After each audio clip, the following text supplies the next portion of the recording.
반갑습니다. 주님께서 이렇게 새로운 가족들을 보내주실 때마다 우리가 더 많이 사랑하라고 하시나 보다라는 생각도 들게 되는데요. 오늘 이렇게 우리가 함께 살펴볼 말씀도 사랑에 관한 말씀입니다. 우리가 받은 참사랑, 그리고 우리가 실천해야 될 참사랑에 대한 말씀입니다.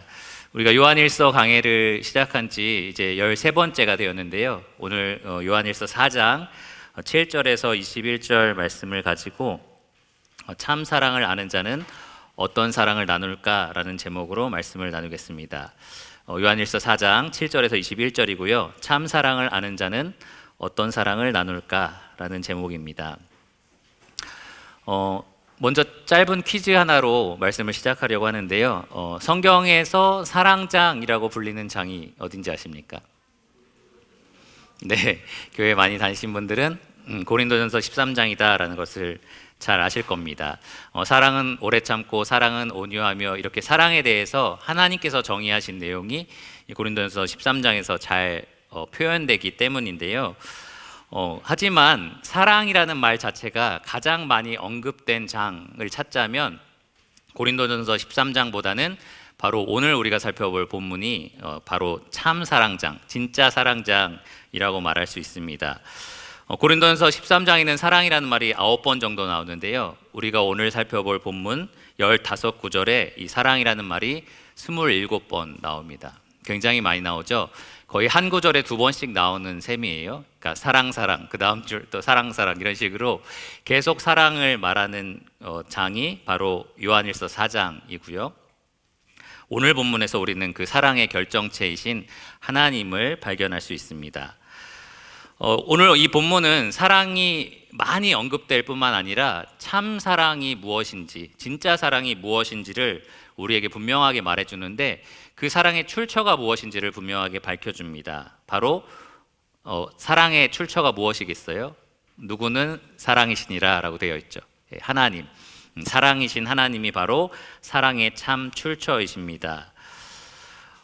우리 이 하나님 모르는 사람들도 사실 사랑을 많이 얘기해요. 그렇죠? 사랑을 노래하기도 하고, 예전에 제가 차 뒤에 어린아이, 우리 교회에 있는 어린아이 한 명을 태웠는데 무슨 잘 못 알아듣는 말로 이제 말을 막 하니까 막 무슨 노래를 부르길래 뭔가 했더니 땡벌 그러더라고요. 그래서 뭔가 그래서 난 이제 지쳤어요. 그래서 뭐가 지쳤다는 거야? 그래가지고 보니까 이게 사랑의 기다림에 지쳐서 이제 그런 얘기를 해서 저희가 저걸 알고 부르는 거야, 모르고 부르는 거야라고 생각한 적도 있고요. 또 학생애들을 제가 집에 태워다 주면서 한두 명을 태웠는데 포장마차에서 자기가 고백을 했다는 막 유행가를 막 부르는 거예요. 뭐 너가 날 사랑한다고 했잖아. 그래서 너 이거 무슨 의미인지 알고 부르는 거야? 이렇게 제가 물어본 적이 있습니다. 그만큼 이 세상에 많은 유행가들이 노래하는 주제, 사랑인 거죠. 이성 간의 사랑인 거고, 또 많은 시인이나 많은 작가, 또 많은 영화, 많은 드라마에서 묘사하고 있는 내용, 담고 있는 내용이 다 사랑에 대한 내용입니다. 그런데 참사랑은 아니에요. 참사랑을 그대로 담고 있지 못합니다. 그 사랑들이 대부분 자기중심적이기도 하고, 또 굉장히 감정에 충실한 그러한 사랑을 묘사할 때가 많습니다. 그래서 이 세상 사람들이 정말 참사랑을 발견하고 싶어서 굉장히 갈구하고 있고, 참사랑에 많이 목말라 합니다. 그런데 아무도 그들을 영원히 만족시키는 그러한 참사랑을 알지 못합니다.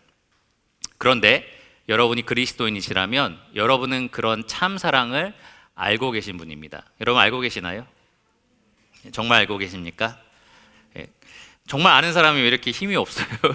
힘 빠진 목소리로 네 이렇게 얘기하실 게 아니잖아요. 제 뒤에서 그렇게 힘차게 노래 불렀던 친구들처럼 여러분 정말 사랑 알고 있습니다 라고 고백을 하셔야 될 겁니다. 그럼 우리가 그 참사랑을 어떻게 알게 되었느냐? 바로 참사랑이신 하나님께서 육신을 입고 이 땅에 오셔서 그 사랑을 나타내셨기 때문입니다. 오늘 이 본문을 기록한 요한이 그 사랑의 하나님을 가리켜서 우리가 그분의 영광을 보니 라고 하면서 뭐와 무엇이 충만하다고 그랬죠? 은혜와 진리가 충만하다라고 말했습니다. 예수님 이 땅에 오셔서 하나님께 속한 참 진리를 나타내셨을 뿐만 아니라 하나님께 속한 참 은혜, 신적인 사랑을 우리에게 보여주셨습니다. 그렇기 때문에 누구든지 예수님을 믿는 자, 그래서 예수님을 알아가는 자, 친밀한 사귐을 누리는 자는 반드시 그분의 사랑을 알고 있습니다. 그런데 오늘 본문은요, 이러한 참 사랑을 알고 있는 우리에게 분명하게 나타나는 특징이 있다라고 말을 합니다. 뭐냐 하면 서로 사랑한다라는 거예요. 우리가 서로 사랑한다. 정말 참 사랑을 안다면 우리는 서로 사랑한다. 우리가 나누는 사랑의 이 질을 오늘 우리가 한번 평가하기를 원합니다. 우리가 나누는 사랑이 얼마나 주님을 닮아 있는지, 참 사랑에 가까운지를 오늘 이 시간 우리가 함께 살펴보기를 원하는데요. 우리가 나누는 이 사랑이 무엇을 정의하냐면 정말 우리가 하나님과 관계가 있는지를 분명하게 말해줍니다. 그리고 우리가 나누는 사랑은 하나님과 우리가 나누는 이 영생이라는 사랑이 얼마나 풍성한지를 우리에게 분명하게 보여줍니다. 그래서 오늘 이 말씀 시간에 성령 하나님께서 여러분들이 나누고 있는 사랑들을 이렇게 보게 하셔서 정말 이게 하나님께 속해 있는 사랑인지, 내가 그 사랑을 잘 드러내고 있는지 한번 검증할 수 있는 그러한 시간이 되게 하시기를 원합니다. 오늘 말씀은 4가지 개요로 제가 정리를 해봤는데요. 참사랑의 출처, 여러분 주보에 보시면 개요가 나와 있습니다. 참사랑의 출처, 참사랑의 시작, 참사랑의 성취, 그리고 참사랑의 적용입니다. 앞글자만 따면 출시 성적이라고 되어 있어요. 그래서 의도한 게 아닌데 오늘 아침에 제가 말씀하러 올라오기 전에 앞에를 쭉 따봤더니 출시 성적이라고 되어 있더라고요. 그래서 이 시간 여러분이 주변 성도들에게 나누는 사랑을 하나님 앞에 출시해서 한번 성적을 받아간다라고 한번 생각해 보시고 말씀을 들으시기를 바랍니다. 그러면 본문을 먼저 제가 읽도록 하겠습니다. 요한일서 4장 7절에서 21절까지입니다. 찾으신 줄 알고 제가 읽겠습니다. 사랑하는 자들아, 우리가 서로 사랑하자. 사랑은 하나님께 속한 것이니 사랑하는 자마다 하나님으로부터 나서 하나님을 알고 사랑하지 아니하는 자는 하나님을 알지 못하나니 이는 하나님은 사랑이심이라. 하나님의 사랑이 우리에게 이렇게 나타난 바 되었으니 하나님이 자기의 독생자를 세상에 보내심은 그로 말미암아 우리를 살리려 하심이라. 사랑은 여기 있으니 우리가 하나님을 사랑한 것이 아니오 하나님이 우리를 사랑하사 우리 죄를 속하기 위하여 화목 제물로 그 아들을 보내셨습니다. 사랑하는 자들아, 하나님이 이같이 우리를 사랑하셨은즉 우리도 서로 사랑하는 것이 마땅하도다. 어느 때나 하나님을 본 사람이 없으되 만일 우리가 서로 사랑하면 하나님이 우리 안에 거하시고 그의 사랑이 우리 안에 온전히 이루어지느니라. 그의 성령을 우리에게 주심으로 우리가 그 안에 거하고 그가 우리 안에 거하시는 줄을 아느니라. 아버지가 아들을 세상의 구주로 보내신 것을 우리가 보았고 또 증언하노니 누구든지 예수를 하나님의 아들이라 시인하면 하나님이 그의 안에 거하시고 그도 하나님 안에 거하시느니라. 하나님이 우리를 사랑하시는 사랑을 우리가 알고 믿었노니 하나님은 사랑이시라. 사랑 안에 거하는 자는 하나님 안에 거하고 하나님도 그의 안에 거하시느니라.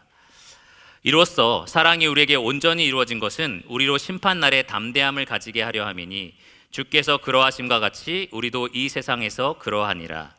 사랑 안에 두려움이 없고 온전한 사랑이 두려움을 내쫓나니 두려움에는 형벌이 있음이라. 두려워하는 자는 사랑 안에서 온전히 이루지 못하였느니라. 우리가 사랑함은 그가 먼저 우리를 사랑하셨음이라.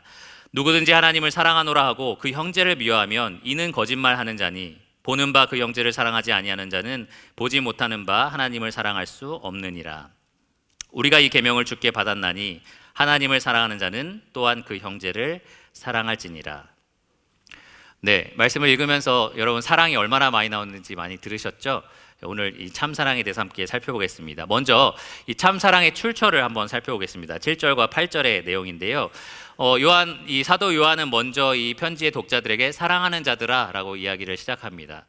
딱 알맞는 표현이죠. 사실 새로운 주제를 언급할 때마다 이런 표현들을 쓰긴 했는데 앞으로 사랑을 권면할 거기 때문에 참 주님이 사랑하는 여러분들, 그리고 내가 장로로서 사랑하는 여러분들에게 권합니다 라고 이렇게 말씀을 시작합니다. 그리고 나서 우리가 서로 사랑하자라는 권면을 주는데요. 여러분 이 말씀을 요한일서에서도 처음 발견하는 게 아닐 겁니다. 지금 앞에서 2장에서도 나왔고 3장에서도 나왔습니다. 계속해서 우리가 실천해야 될 일, 반복적으로 그리고 지속적으로 우리가 순종해야 될 하나님의 명령이 바로 서로 사랑하는 것입니다. 21절을 보시면 요한은 이 계명, 곧 서로 사랑하라는 계명이 이 주께 받은 계명이다라고 얘기를 해요. 그러니까 예수님이 직접 이 사도 요한이 있는 자리에서 새 계명을 주노니 서로 사랑하라라고 말씀을 하셨습니다. 그래서 요한이 이 편지를 받는 모든 사람들에게 우리가 서로 사랑해야 된다, 계속해서 사랑해야 된다라고 권면을 하는 겁니다. 그래서 여러분 계속해서 들어왔던 얘기이기 때문에 그럼 서로 사랑해야지라고 생각할 수 있는데요. 이 본문에서 특별히 요한이 주목하는 것은 그냥 사랑이 아니라 특별한 종류의 사랑이에요. 그래서 원어에는 사랑 앞에 정관사, 그러니까 영어로는 더라는 게 붙어 있는데요. 그 사랑, 특별한 사랑을 지금 주목하고 있습니다. 이 세상이 정의하는 사랑, 여러분이 그냥 상상하고 있는 이런 사랑이겠지라는 것이 아니라 이 말씀이 말하고 있는 분명한 사랑, 신에게 속해 있는 하나님에게서 흘러나오는 사랑이 있다라는 거죠. 하나님에게 속한 사랑을 요한이 지금 주목하고 있습니다. 그러면 여러분 이런 질문할 수 있어요. 그러면 일반 사람들, 그러니까 하나님 모르는 사람들이 서로 나누는 사랑, 부모님의 사랑, 자녀를 사랑하는 것, 또 부모님을 사랑하는 것, 부부가 서로 사랑하는 것, 또 어려운 사람, 불쌍한 사람들을 우리가 이렇게 동정심을 갖고 사랑하는 것, 이런 사랑은 하나님으로부터 나온 게 아닌가요? 라는 생각을 할 수도 있습니다. 근데 그렇잖아요. 모든 종류의 선하고 아름다운 사랑은 다 하나님으로부터 흘러나오는 것이 맞습니다. 하나님께서 일반 은혜를 베푸셔서 하나님 모르는 사람들도 그런 사랑을 서로 나눌 수 있게 해주셨어요. 그런데 하나님을 아는 사람들이 나누는 사랑은 그 사랑보다 더 온전한 사랑이라는 거죠. 더 하나님 출처에서 나온 진짜 사랑이다라는 겁니다. 세상 사람들이 나누는 사랑도 정말 사랑이긴 하지만 순도에 있어서, 그 질에 있어서 우리는 더 하나님 닮은 사랑, 하나님에게서 흘러나오는 참 사랑을 나눈다라는 이야기입니다. 요한은 하나님과의 관계 속에서 흘러나오는 그러한 특별한 종류의 사랑, 참 사랑을 이야기하고 있습니다. 그래서 이렇게 말하죠. 7절을 보시면 사랑하는 자마다 하나님으로부터 나서 하나님을 알고, 여기서 사랑하는 자, 그냥 이런저런 사랑을 하는 사람이 아니라 그러한 참 사랑을 하는 자가 어떻게 된 사람이라고 얘기해요? 하나님으로부터 난 사람이라고 얘기를 합니다. 그러니까 하나님을 통해서 새롭게 출생한 사람, 그러니까 이 교회 안에서는 우리가 거듭난 사람이라고 얘기를 하죠. 구원받은 사람, 하나님과 관계를 맺은 사람, 하나님과 계속해서 친밀한 관계를 유지하는 사람, 그러한 사람들을 이야기합니다. 뿐만 아니라 여기에 하나님을 알고라고 얘기를 해요. 구원받았을 뿐만 아니라 계속해서 그분을 알아가는 사람, 그런 사람에게서 사랑이라는 것이 공통적으로 발견된다라는 겁니다. 그러니까 정말 하나님의 참 사랑을 받은 사람, 그 사랑을 아는 사람은 그 사랑을 나누게 된다라는 거죠. 그럼 반대로 8절을 보시면 요한이 이렇게 얘기해요. 사랑하지 아니하는 자는 하나님을 알지 못한다. 사랑하지 않는 사람은 하나님을 알지 못한다. 이 말은 생각보다 심각한 말입니다. 하나님을 알지 못한다라는 것은 하나님과 관계가 없다라는 거예요. 그러니까 하나님에게 덜 친밀하다 이런 말이 아니라 전에 전혀 알지 못했던, 하나님과 전혀 관계가 없었던 그러한 사람이다라고 이야기를 하는 겁니다. 제가 최근에 집에 차를 이렇게 닦다가 차가 엄청나게 더러웠어요. 그래가지고 차를 닦고 있는데 집 뒤에 있는 수도꼭지에서 흘러나오는 이 호수를 가지고 차를 막 열심히 닦고 있는데 어느 순간에 이 호수에서 물이 안 나오는 거예요. 왜 그럴까요? 네? 막 얘기하시는데 잘 들리진 않는데요. 그래서 제가 이 호수가 연결되어 있던 수도꼭지에 찾아갔더니 수도꼭지에서 물은 콸콸 계속 잘 나오고 있었어요. 그럼 왜 호수에서 물이 안 나올까요? 빠진 거예요. 그 호수가 빠진 겁니다. 마찬가지로 어떤 사람에게서 이러한 하나님께 속해 있는 그 사랑이 한 번도 나온 적이 없다면 이 논리적인 결론은 뭐겠어요? 하나님과 연결된 적이 없다라는 겁니다. 참 사랑이신 하나님과 관계를 맺은 적이 없다라는 겁니다. 요한이 그것을 말하고 있습니다. 참 사랑을 아는 우리는 참 사랑을 실천해야 되고, 그런 사랑을 실천하지 않는 사람은 하나님과 관계가 없었던 사람, 지금도 그 관계가 없는 사람이다라고 분명하게 이야기를 합니다. 여러분 이렇게 이 교회 생활을 하시다 보면 교회 안에서도 그렇고 교회 밖에서도 그렇고 하나님을 안다고 말하는데 유독 사랑이 없는 사람들을 보게 되실 거예요. 저도 가끔 형제 자매님들과 교제할 때 이상하게 교회 다니는 사람들이 더 사랑이 없다, 더 이해심이 없다 이런 얘기를 들을 때가 있습니다. 그런 사람들은 유독 이 성내기를 더디해야 되는데 성내기를 자주 하고요. 또 다른 사람을 배려해야 되는데 배려를 잘 하지 않습니다. 자기 유익을 먼저 구하고 자기 자신만 아는 그런 이기적인 모습들을 보여줍니다. 그러니까 그리스도인들이 볼 때뿐만 아니라 안 믿는 사람들이 볼 때도 교회 다니는 사람이 어떻게 저렇게 사랑이 없어? 라는 비난을 받습니다. 그런 사람들을 우리가 어떤 시선으로 봐야 될까요? 그런 사람을 우리가 참 사랑을 아는 자라고 봐야 될까요? 아니면 모르는 자라고 봐야 될까요? 이 오늘 본문 말씀에 따르면 모르는 자가 분명합니다. 왜냐하면 하나님을 아는 사람은 그 하나님의 참 사랑을 받은 사람, 그래서 그 맛을 본 사람이기 때문입니다. 9절에서 11절에 이 하나님이 우리에게 베풀어 주신, 시작하신 참 사랑이 어떤 사랑인지 이렇게 나타나 있습니다. 9절을 보시면 하나님의 사랑이 그러니까 우리 곧 하나님과 관계를 맺고 있는 그리스도인인 우리에게 이렇게 나타난 바 되었다라고 말을 했습니다. 이 9절에서 11절에서 우리는 두 가지를 발견하는데요. 첫 번째로 하나님이 우리에게 보여주신 참사랑이 얼마나 큰지를 우리가 발견하고요. 두 번째로는 그러면 우리가 서로 나눠야 되는 사랑이 어떤 종류의 사랑인지를 발견하게 됩니다. 먼저 첫 번째, 하나님이 우리에게 베풀어 주신 참사랑의 크기를 한번 헤아려 보겠습니다. 9절에서 10절에 나와 있는데요. 유사한 내용을 사실 두 번 반복하는 것 같지만 이렇게 중심점으로 삼고 있는 관점이 조금 다릅니다. 강조점이 조금 다른데요. 첫 번째 9절에서는 하나님이 자기 독생자를 세상에 보내심은 그로 말미암아 우리를 살리려 하심이라 이렇게 이야기를 했습니다. 여기서 좀 핵심이 되는 단어는 독생자예요. 독생자라는 말은 뭡니까? 아들이 여러 명인데 한 명이라는 겁니까? 아니면 딱 하나밖에 없는 유일한 아들이란 말이에요? 후자죠. 딱 하나밖에 없는 유일한 자식, 유일한 아들이라는 말입니다. 그러한 하나뿐인 아들을 우리를 살리기 위해서, 우리 그리스도인들을 살리기 위해서 아버지 하나님이 보내주셨다. 그것이 사랑이다라고 요한이 이야기를 합니다. 제가 집에서 이렇게 지낼 때 가끔 특별히 이렇게 주일 오후에 조카들이 놀러 올 때가 있어요. 그래서 창문에 붙어서 외삼촌 막 이렇게 하는데 제가 모른 척하기가 굉장히 어렵습니다. 그런데 하루는 이 조카 중에 한 애가 이렇게 울은 거예요. 개미가 물었는지 울었어요.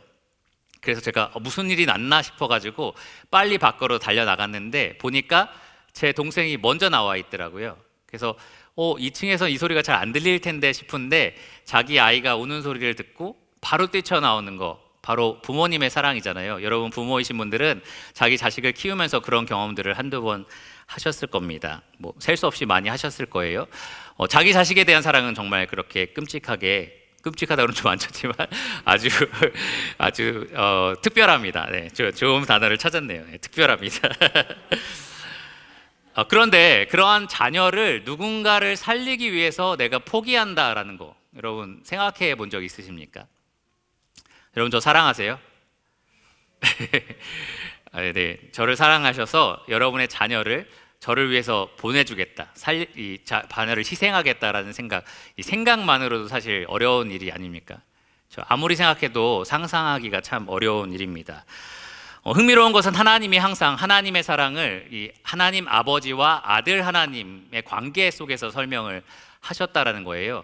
그러니까 우리가 이 부모와 자녀 간의 사랑을 가장 큰 사랑이라고 우리가 스스로 알잖아요. 그러니까 꼭 하나님을 믿는 사람뿐만 아니라 믿지 않는 사람도 이 부모와 자식 간의 사랑을 가장 큰 사랑이다라고 생각을 합니다.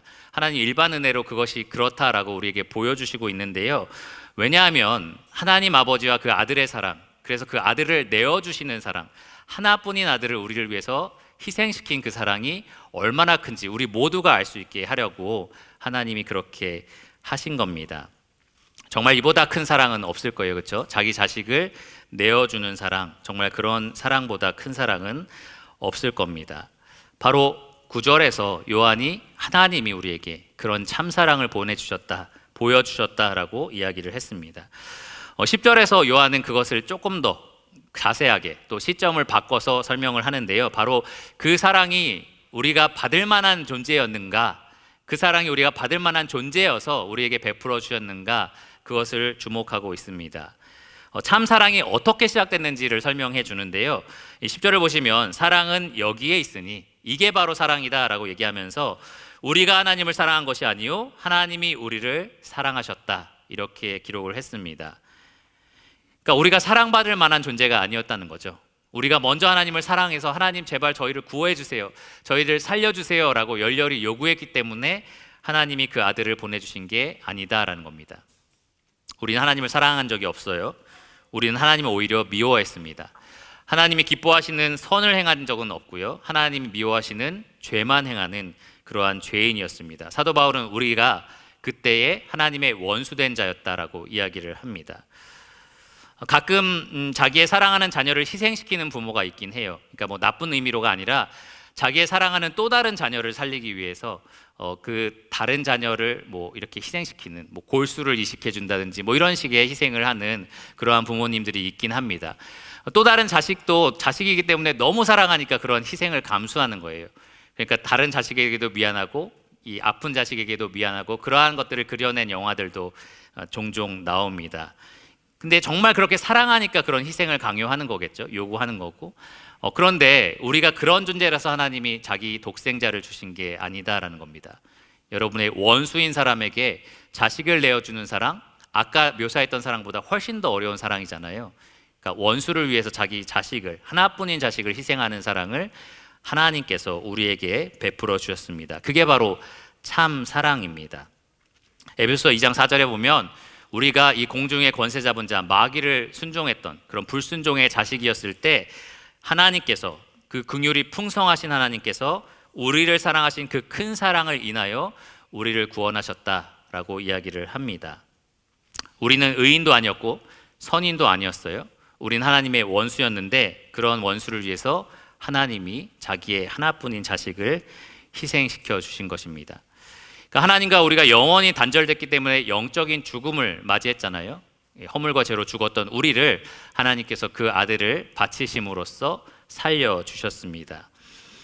하나님과 우리가 영원히 단절되어 있었는데 그 관계를 영원히 회복시키시기 위해서 하나님이 그 아들을 내어주셨습니다. 하나님과 우리를 영원히 단절시킨 그 원인이 무엇이죠? 우리의 죄입니다. 그 죄를 해결하기 위해서 10절에 보시면 우리 죄를 속하기 위하여 화목제물로 그 아들을 보내셨다.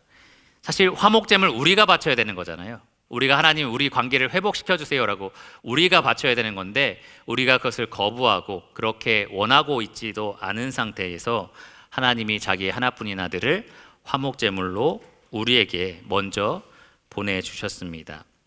이게 바로 하나님이 우리에게 보여주신 참 사랑의 시작입니다. 이렇게 묘사할 때마다 사람들이 뭐 옛날에 2000년 전에 그런 사랑을 보여주셨겠죠, 이렇게 하고 지금은 그런 사랑이 마치 아무것도 없는 것처럼 생각을 하는데요, 그렇지 않습니다. 그 동일한 사랑으로 하나님은 지금도 우리를 사랑하고 계십니다. 뿐만 아니라 그 동일한 사랑으로 영원히 우리를 사랑하실 겁니다. 이 예수 그리스도를 통해서 우리는 참 사랑의 시작을 맛봤고요, 지금 현재 그 참사랑을 누리고 있고요, 또 영원히 그 참사랑을 풍성하게 영생이라고 하죠. 그 영생을 우리가 함께 누리게 될 겁니다. 하나님은 주도적으로 시작하신 그 참사랑을 계속해서 영원히 우리에게 주고 계십니다.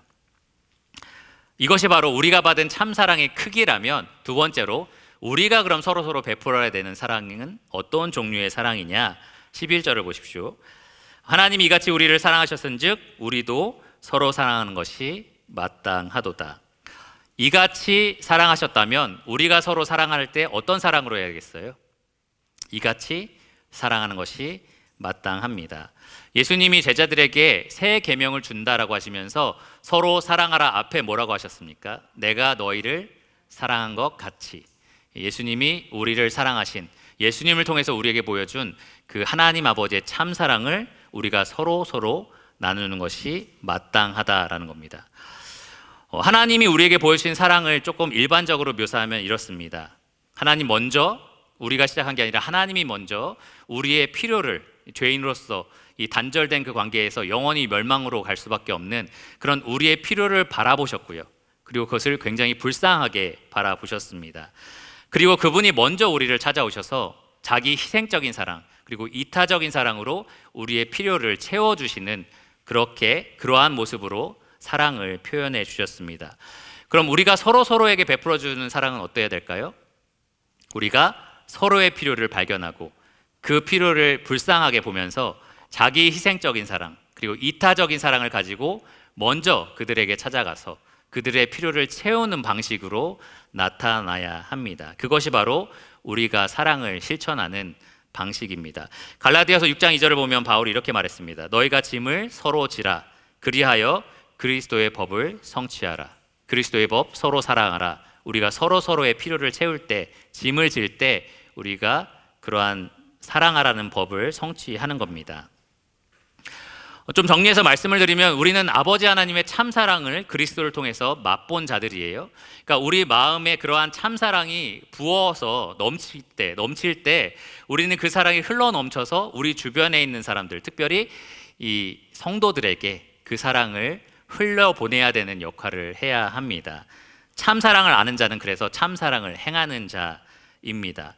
그분과 사귐을 갖는 사람, 참사랑과 관계를 맺고 있는 사람은 참사랑을 실천하는 사람, 행하는 사람이 되어야 마땅합니다. 여러분, 이러한 마땅하다라는 말을 우리가 당위성이라고 하거든요. 이렇게 해야만 한다, 이렇게 해야 한다라는 것을 당위성이라고 하는데요. 어떤 사람들은 이렇게 당위성만 가지고 얘기하면 별로 설득이 안 되는 사람이 있어요. 뭐 이렇게 해야 된다, 알죠, 해야 되는 거 알죠. 근데 그렇게 잘 안 되는 거죠. 그런 사람들에게 어떠한 방식이 좋으냐 하면 이렇게 했을 때 너한테 이런 혜택이 있다 라고 말하는 게 굉장히 유익해요. 그래서 여러분들에게 세 번째로는 참사랑이 성취될 때 우리가 얻을 수 있는 유익들에 대해서 말씀을 드리겠습니다. 이 참사랑은 신자의 의무일 뿐만 아니라 사실 신자에게 베푸시는 하나님의 축복이기도 해요. 그러니까 우리가 참사랑을 실천하면 우리에게 이와 같은 축복이 임합니다. 12절에서 18절까지 네 가지 정도의 축복이 등장하는데요. 간략하게 하나씩 살펴보겠습니다. 12절을 보시면 첫 번째, 우리가 사랑할 때 누릴 수 있는 축복, 바로 하나님의 사랑이 우리 안에 온전히 이루어진다라는 겁니다. 12절에 나오는 말씀을 여러분 지금 눈으로 한번 살펴보시면서 제가 읽는 이 말씀, 요한복음 1장 18절을 제가 읽을 텐데 얼마나 닮아 있는지 한번 생각해 보시기 바랍니다. 12절 보고 계시죠? 네, 지금 저의 눈을 보고 계신 분은 잘못하고 계신 거예요. 네, 12절을 보고 계시고 저는 요한복음 1장 18절 같은 저자가 쓴 말씀을 읽도록 하겠습니다. 본래 하나님을 본 사람이 없으되 아버지 품속에 있는 독생하신 하나님이 나타내셨느니라. 어때요? 비슷합니까?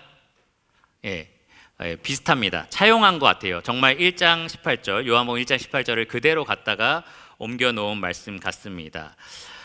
예전에 하나님의 사랑을 알 법이 없었던 거죠. 사람들이 하나님을 알 방법이 별로 없었는데 어떻게 나타나느냐? 바로 독생하신 하나님, 누굽니까? 예수님입니다. 예수님께서 이 땅에 오셔서 보여주셨다, 나타내셨다라는 말입니다. 그 말을 그대로 갖다가 요한이 이 서신서에서 이렇게 사용을 합니다. 어느 때나 하나님을 본 사람이 없으되 만일 우리가 서로 사랑하면 하나님이 우리 안에 거하시고 그의 사랑이 우리 안에 온전히 이루어지느니라. 독생하신 하나님은 지금 아버지 품으로 다시 돌아가셨죠. 그러면 지금 그 예수님 없는 이 세상, 예수님 우리와 함께 계시지만 이 세상이 아버지 하나님을 어떻게 볼 수 있냐라는 거죠. 아무도 본 사람이 없는데 어떻게 그 아버지 하나님을 볼 수 있느냐? 우리가 서로 사랑할 때, 우리가 이 참사랑으로 서로 사랑할 때 우리 안에 거하시는 아버지를 세상이 본다라는 겁니다. 우리가 서로 사랑할 때 세상은 우리 안에 거하시는 참사랑, 하나님을 더욱 또렷하게 볼 수 있습니다.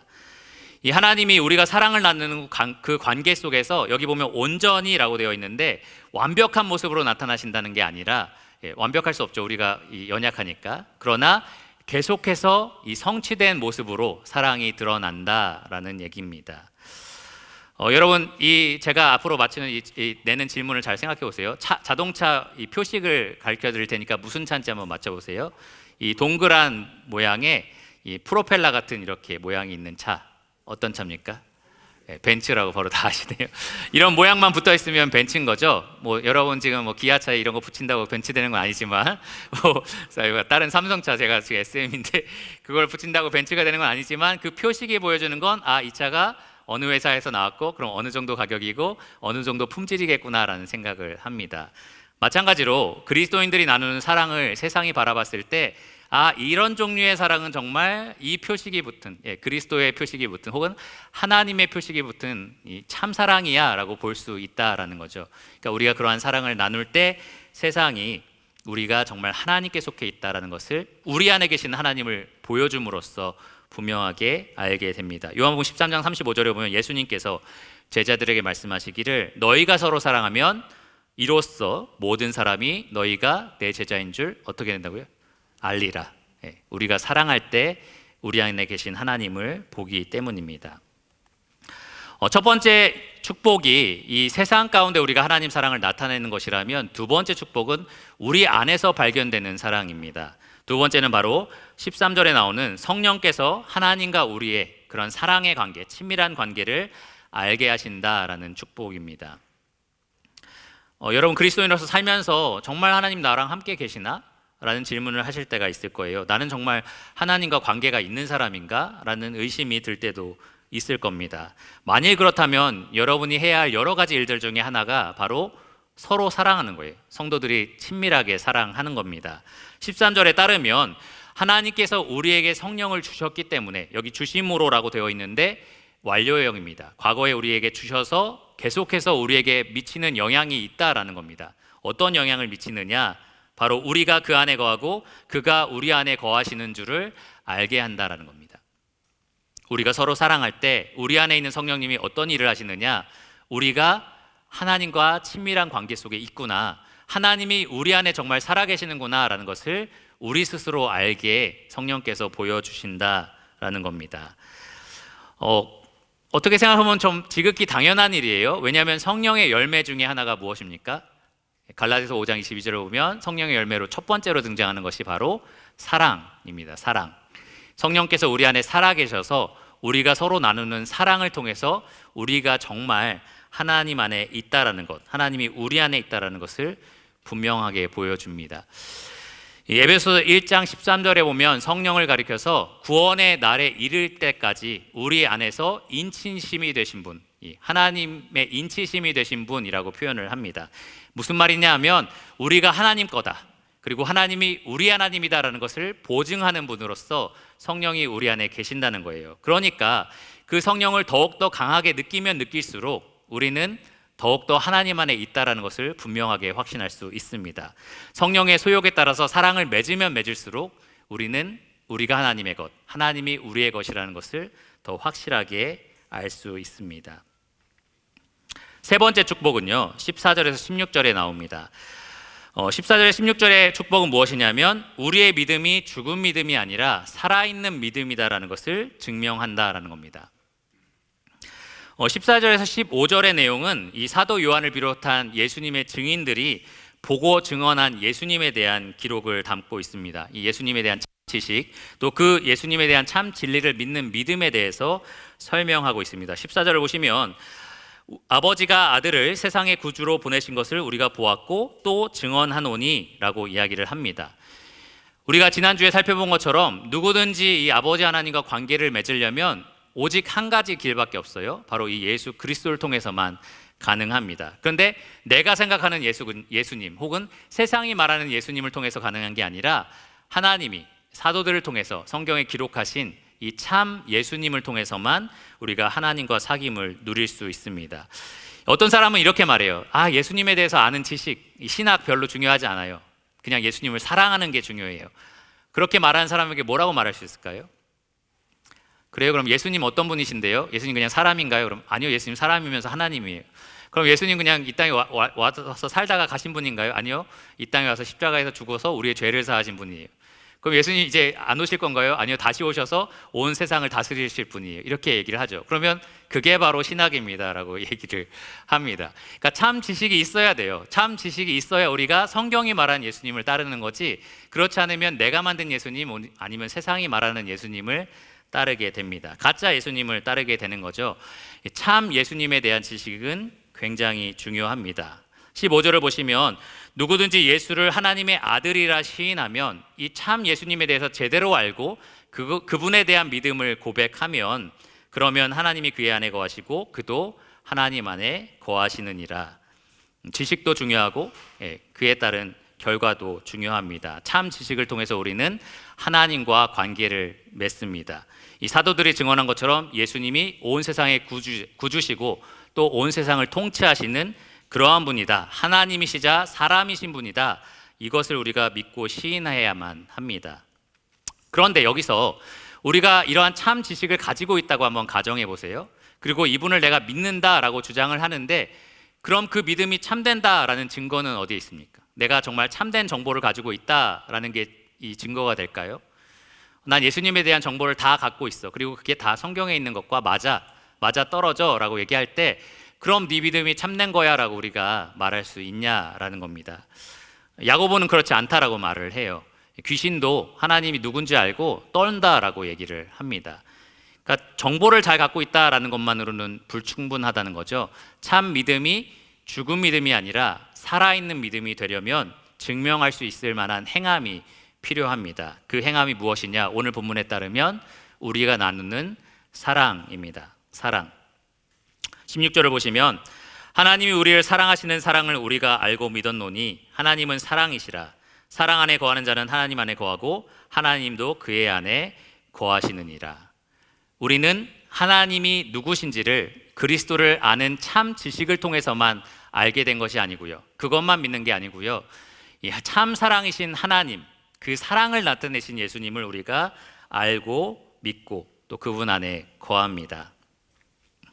하나님은 그리스도를 통해서 그분에 대한 참 지식뿐만 아니라 참 사랑을 우리에게 알려주셨습니다. 그렇기 때문에 여러분이 참 사랑을 행하고 계신다면, 실천하고 계시다면 내가 가진 믿음이 정말 참 믿음이구나 라고 확신할 수 있을 겁니다. 생각보다 많은 그리스도인들이 이 고민을 해요. 특별히 이 어린 학생들, 여러분의 자녀들이 어떤 고민을 하냐 하면, 내가 지식적으로는 다 아는데, 예수님에 대해서도 알고 하나님에 대해서도 알고 성경에 대해서도 대부분 다 아는데, 주일학교부터 다 들어온 게 있는데 근데 내 믿음이 정말인지 아닌지 모르겠어요. 이런 질문을 많이 합니다. 내가 지금 아는 건지 아니면 믿는 건지 혼란스럽다라는 이야기를 합니다. 그런 친구들에게 여러 가지 방법이 있겠지만 정말 그 믿음이 참되다라는 것을 분명하게 말해주는 증거가 바로 이 본문에 나와 있습니다.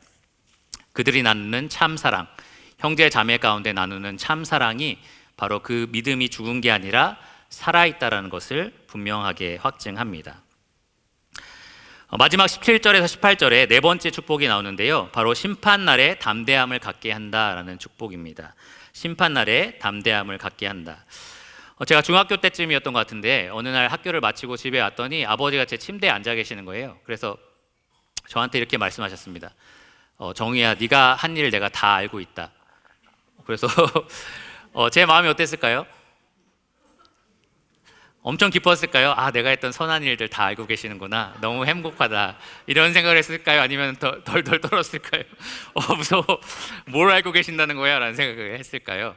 후자입니다. 무서웠어요. 뭘 알고 계신다는 걸까? 라고 되게 차분하게 말씀하셨지만 저는 무서웠습니다. 근데 여러분 그런 아버지를 지금 기다리고 계십니다. 어느 날 아버지가 여러분이 그분을 만나러 가신 그날에 자리에 앉으셔서 네가 행한 거 다 알고 있다라고 말씀을 하실 겁니다. 저희 육신의 아버지처럼 그냥 몇몇 가지만 알고 계신 게 아니라 여러분의 속으로 했던 생각들도 다 환히 알고 계시는 거고요. 시편 기록에 따르면 다 이렇게 말을 했죠. 내가 행한 모든 일이 그분의 책에 기록이 되어 있습니다. 그러니까 여러분이 했던 모든 일들이 다 기록이 되어 있는 거죠. 하나님에겐 사각지대가 없습니다. CCTV 없는 사각지대에 숨어서 막 사람들이 일을 하는데 하나님은 사각지대가 없습니다. 주무시지도 않고요, 졸지도 않으시고요, 여러분 행한 모든 일들을 정말 속속들이 다 알고 계십니다. 여러분 그 아버지 만날 걸 기다리면서 마음이 어떠세요? 여러분을 기다리면서 다 알고 있다라고 하시면 어떤 마음이 들 것 같으세요? 두렵습니까? 기쁩니까? 두렵습니까? 아니면 이 말씀에 나온 것처럼 담대합니까? 두려운 마음도 있죠. 죄책감도 있고. 그런 두려움이 있다면 이 요한이 말하는 그 이유가 무엇이냐? 바로 형벌이 있기 때문입니다. 우리가 행한 잘못된 일들을 우리가 기억할 때 단지 죄책감뿐만 아니라 그것에 대한 뭔가 대가를 치러야 되겠다, 이 형벌이 있을 거다라는 것을 우리가 생각하기 때문입니다. 근데 요한은 우리가 심판날에 이 두려움이 아니라 오히려 담대함을 가질 수 있다라고 이야기를 합니다. 무엇이 우리로 하여금 두려움이 아닌 담대함을 갖게 할까요? 모든 것을 속속들이 다 들여다보시는 분 앞에, 그 아버지 앞에 우리가 나아갈 때 담대함을 가지고 나갈 수 있게 할까요? 바로 이 말씀에 따르면 우리가 서로 사랑하는 것입니다. 우리가 서로 사랑하는 것. 그것이 우리 안에 있는 두려움을 몰아내고 담대함을 갖게 만듭니다. 잠깐 생각해 볼 필요가 있는 게, 그러면 우리가 성도를 막 친밀하게 너무너무 많이 사랑하면 하나님 보세요, 전 얼마나 많이 사랑했는지 몰라요, 그러니까 저는 떳떳합니다, 담대합니다, 이런 것을 의미할까요? 그렇지 않습니다. 우리가 행한 어떤 행위 때문에 담대함을 취득한다라는 이야기는 아닙니다. 우리가 하나님 앞에 담대하게 설 수 있는 이유는 딱 하나밖에 없어요. 바로 예수님을 믿기 때문입니다. 오직 예수님을 믿는 그 믿음 때문에 우리가 하나님을 담대하게 만날 수 있습니다. 요한복음 3장 18절에 또 따르면 예수님을 믿기 때문에 우리가 심판을 면하게 되었다, 이렇게 이야기를 합니다. 하나님 우리를 심판주로 만나시는 것이 아니라 모든 것을 사랑하시고 용서하시는 아버지로서 만나 주십니다. 왜냐하면 예수님의 십자가 사랑이 이 하나님 장부에 적혀 있는 모든 우리의 잘못들을 다 해결하셨기 때문입니다. 그런데 우리가 예수님을 믿는 참 증거가, 아까 조금 전에 제가 뭐라고 말씀드렸죠? 그 증거가 참된 행함에서 나온다고 했는데 그 행함이 바로 사랑이라고 말씀을 드렸습니다. 우리 믿음이 살아있다라는 증거가 이 사랑에서 기인한다면, 우리가 사랑하면 사랑할수록 우리는 참 믿음을 가지고 있다라고 확신하게 될 거고, 그 참 믿음을 확신한다면 사랑의 아버지를 만날 때 두려움이 아니라 담대함을 갖게 될 겁니다. 17절을 보시면, 이로써 사랑이 우리에게 온전히 이루어진 것은 우리로 심판날에 담대함을 가지게 하려 함이니 주께서 그러하심과 같이 우리도 이 세상에서 그러하니라. 마지막 이 표현을 좀 주목해 보시기 바랍니다. 주께서 그러하심과 같이, 예수님이 그러하셨다는 거예요. 이 땅에 계실 때에 예수님이 자기 아버지를 두려움의 대상으로 여긴 적이 없으십니다. 예수님이 항상 담대하게 사랑을 가지고 아버지께 나아갔는데 왜 그랬느냐? 예수님이 제자들에게 이렇게 말씀하셨습니다. 내가 아버지의 계명을 지켜 그의 사랑 안에 거하는 것 같이. 그러니까 예수님이 아버지의 뜻대로 순종하면서 아버지 사랑에 늘 거하셨기 때문에 예수님은 두려움 없는 그러한 담대함을 가지고 아버지를 말하고 대할 수 있었습니다. 마찬가지로 우리가 이 예수님의 사랑 안에 거하면 거할수록, 그분의 계명을 지켜서, 예수님 계명이 뭐죠? 서로 사랑하라. 우리가 서로 사랑하는 것으로 그분 사랑 안에 거할 때 우리는 두려움이 아니라 담대함을 가지고 심판날을 맞이할 수 있을 겁니다. 4가지 축복을 살펴봤습니다.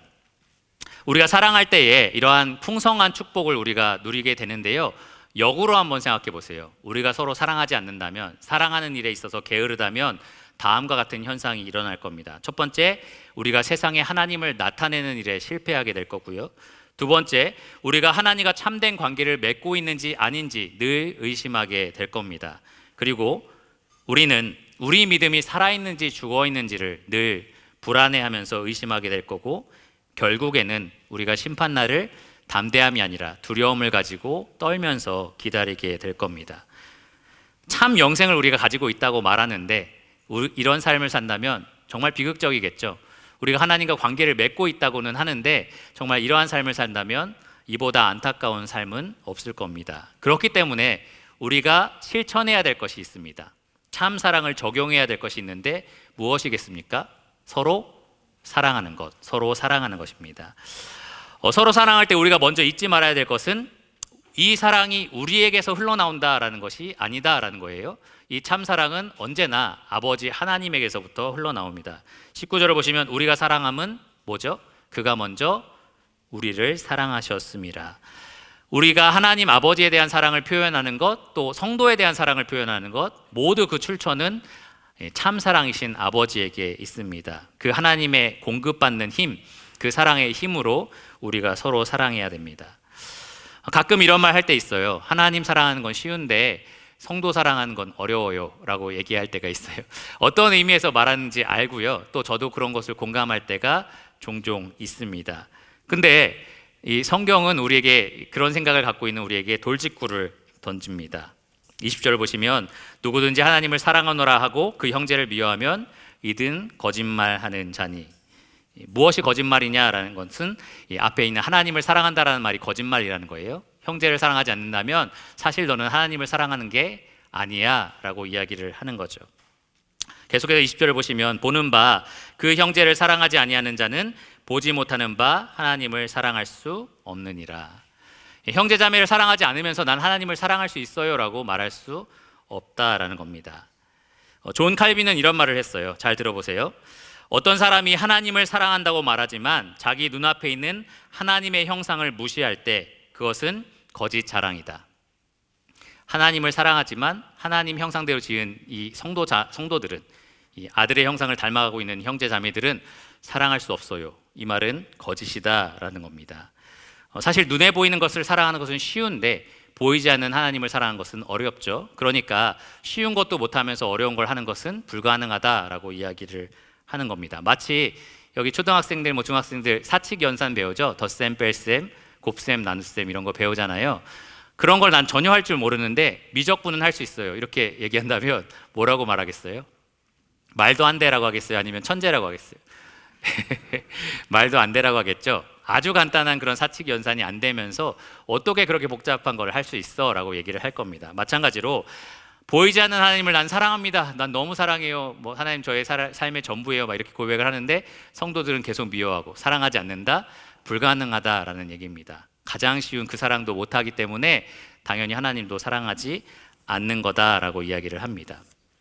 결과적으로 21절을 보면 하나님을 우리가 정말 사랑한다면 우리는 반드시 그 형제 그리고 자매를 사랑해야 합니다. 그것이 하나님이 우리에게 내려주신 명령이기도 합니다. 예수님이 제자들에게 이런 말씀을 하신 적이 있습니다. 여기 내 형제 중에 지극히 작은 자 하나에게 한 것이 곧 누구에게 한 것이라고요? 나에게 한 것이다. 또 말씀하시기를 여기 내 형제 중에 지극히 작은 자에게 하지 아니한 것이 곧 나에게 하지 아니한 것이다. 여러분, 형제 자매를 사랑한 것이 곧 하나님을 사랑한 것이고요. 형제 자매를 사랑하지 아니한 그것이 곧 하나님을 사랑하지 아니한 것입니다. 마지막으로 그러면 이 서로 사랑을 어떻게 적용할지 조금 더 구체적인 사항들을 3가지 정도 말씀드리고 말씀을 마치겠습니다. 첫 번째로 다른 사람들의 일을 돌아보라 라는 겁니다. 다른 사람의 일을 돌아보라. 빌립보서 2장 4절을 보면 각각 자기를 돌아볼 뿐만 아니라 남의 일들을 돌아보라, 다른 사람들의 일들을 돌아보라 라고 얘기를 합니다. 우리가 살아가고 있는 이 세상이 지독한 개인주의로 흐르고 있다는 거 여러분 다 아실 겁니다. 이 사도 바울이 이미 경고를 했어요. 말세에 고통하는 때가 이르리니 사람들이 누구를 사랑한다라고 얘기합니까? 이웃을 사랑하고 이렇게 돼 있습니까? 아니죠. 자기를 사랑하고 쾌락을 사랑하고 돈을 사랑하고 사람들은 이타적인 사랑보다는 이기적인 사랑으로 점점 사랑을 표현해 갑니다. 그런데 우리가 받은 사랑은 철저히 자기 희생적인 사랑이고요. 남에게 베푸는 이타적인 사랑입니다. 그러니까 여러분 이 자기 자신과 가족을 돌보는 사랑에서 멈추지 마시고 그것도 중요해요. 근데 멈추지 마시고 남을 돌아보는 사랑을 베푸시기를 바랍니다. 여러분 이렇게 주변의 성도들을 볼 때 저 사람의 필요는 무엇일까라고 민감하게 생각을 하시기 바랍니다. 예를 들어서 새로 더해진 성도들이 매주 왔다가 가고 하면서 좀 서먹서먹해 하는 것 같다라고 생각이 들면 돌아볼 수도 있고요. 그리고 지금 어려움을 겪고 있는 투병 중인 분들이 있으면 한번 전화 연락을 할 수도 있고 구체적으로 제가 더 말씀을 드리면 여러 가지가 있겠지만 성령 하나님께서 여러분에게 그렇게 민감한 마음을 허락하여 주셔서 이 성도의 필요를 돌아보는 자들이 되게 하시기를 바랍니다. 두 번째로 죄를 범하는 것을 보거든 구하라입니다. 요한일서 5장 16절에 보면 이 죄를 범하는 성도들을 우리가 구해야 된다라고 권면을 하는데요. 첫 번째 사랑이 우리가 필요를 돌아보는 그 주는 사랑이었다면 두 번째 사랑은 구원하는 사랑 혹은 보호하는 사랑이다라고 얘기할 수 있습니다. 생각보다 많은 성도들이 주님 오심이 더뎌지면서 이 참 믿음에서 점점 떠나가는 모습을 보여줍니다. 이 참 사랑의 공동체에서 점점 멀어지는 것이 분명해 보이는 성도가 있는 거죠. 여러분 나는 내 주위에 있는 사람은 다 영적으로 건강해요 라고 생각하시는 분 없죠? 여러분 자녀들도 있을 거고 여러분의 배우자도 있을 거고 가까운 이 성도들도 있을 거고 정말 진리에서 점점 떠나는 그러한 안타까운 사람들이 분명히 있을 겁니다. 물에 빠져서 흘러내려가는 사람들을 우리가 구하러 뛰어들잖아요. 그런 것처럼 여러분 성도들이 그렇게 됐을 때 우리가 사랑한다라고 말한다는 것은 그들의 필요를 보고 뛰어들어서 그들을 건져내는 일, 그 일을 우리가 해야만 합니다. 가인이 네 아우가 어디 있냐라고 했을 때 뭐라고 불평했는지 혹시 기억하십니까? 내가 내 형제 지키는 사람입니까? 이렇게 하나님께 불평을 했어요. 혹시 여러분 그런 불평하고 계시지 않습니까? 저 형제 자매 지금 위태로운데 내가 분명히 네 마음속에 지금 얘기를 해줬는데 너 왜 안 하니? 라고 했을 때 내가 그거 돌보는 사람입니까? 여기 장로들 다 있잖아요. 이렇게 생각하실 수 있는데요. 그러지 마시고 하나님 여러분에게 그렇게 물어보신다면 여러분 내가 바로 그들을 돌볼 사람입니다. 그들을 구할 사람입니다. 라고 하면서 사랑으로 보호하는 사랑을 베풀어 주시기 바랍니다. 마지막 세 번째입니다. 가장 근본적인 얘기이기도 한데요. 날마다 참 사랑을 채우라입니다. 여러분이 채워지지 않은 상태에서 사랑을 베푼다는 것은 불가능한 일입니다. 여러분 만약에 물을 여러분이 다른 사람들에게 흘러보내는 통로라면 아무것도 없는 빈 통에서 그러한 물이 흘러나올 수 없겠죠. 그러니까 여러분의 영혼을 하나님의 사랑으로 흐르고 넘치도록 채우시기를 바랍니다. 어떤 수단과 방법을 동원하든지 상관없어요. 어떻게든지 그 사랑을 채우시길 바라요. 내 안에 지금 그런 사랑에 대한 감격이 없다, 감동이 없다, 문제가 있는 거예요. 지금 텅텅 비었다는 얘기죠. 그러니까 여러분 그 사랑으로 분명하게 채우시기를 바랍니다. 아침 성경 읽기든 뭐 청년회든 학생회든 여러분 참석하는 모든 모임이 그냥 해야만 하니까 하는 게 아니라 그 사랑을 채우는 모임이 되셔야 하고요. 그 사랑을 채우는 은혜의 방편이 되셔야 합니다. 성도들의 교제나 뭐 여러 가지 모든 것들, 모든 수단과 방법을 통해서 여러분 해야 할 일이 무엇이냐? 바로 그 사랑을 여러분 삶에 가득 채워 넣는 겁니다. 내가 지금 이 상태입니다. 내가 지금 텅텅 비어 있습니다. 라고 하나님께 간절히 구하면서 그 사랑으로 채워달라라고 그렇게 기도하시기를 바랍니다. 그래서 채워지시면 그 사랑으로 아까 말하는 것처럼 주는 사랑 그리고 보호하는 사랑을 베푸시기를 바랍니다. 우리 교회 정말 사랑이 넘치는 교회가 됐으면 좋겠습니다. 그래야만 세상 사람들이 우리를 보면서 저기 시골에 있는 그냥 이름 모를 교회가 아니라 하나님이 정말 그 안에서 발견되는 참 교회다라고 말을 할 거예요. 저는 진리를 이 교회에서 떠나지 않게 하기 위해서 이렇게 헌신하고 수고하고 있고 여러분들도 그 진리를 늘 접하고 계시는데요. 또 한 가지를 우리가 잊지 말으면 안 됩니다. 비행기의 양 날개처럼 우리가 진리를 고수하는데 이렇게 애쓴다면 반대로 무엇에 힘써야겠어요? 사랑에 힘써야 합니다. 참 사랑을 우리가 알고 실천하는 일을 위해서 우리가 모두 힘쓰기를 바랍니다. 기도하고 말씀을 마치겠습니다. 하나님 감사합니다. 우리는 참 진리이신 예수님을 알 뿐만 아니라 참 사랑이신 예수님을 통해서 하나님을 알게 된 자들입니다. 우리 안에 그러한 사랑이 없음을 또 보게 되고 그러한 사랑을 주님께서 지금 이 말씀을 듣고 계시는 모든 유평교회 성도님들 영혼에 가득 채워주시기를 원합니다. 우리가 세상의 염려나 혹은 세상의 쾌락이나 여러 가지 것들을 통해서 하나님의 사랑을 거부할 때도 많지만 주님 저희 마음을 겸손히 낮추시고 우리의 입을 크게 벌려서 정말 하나님의 사랑을 가득 우리 안에 채워주시기를 바랍니다. 그리하여서 우리가 정말 그 사랑으로 이 이웃을 사랑하고 또 성도들을 사랑할 수 있게 하여 주시기를 원합니다.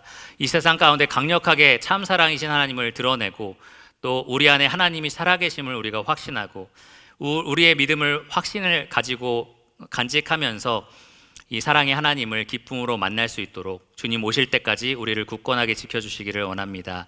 모든 것을 예수 그리스도 이름으로 감사하며 기도드렸습니다. 아멘.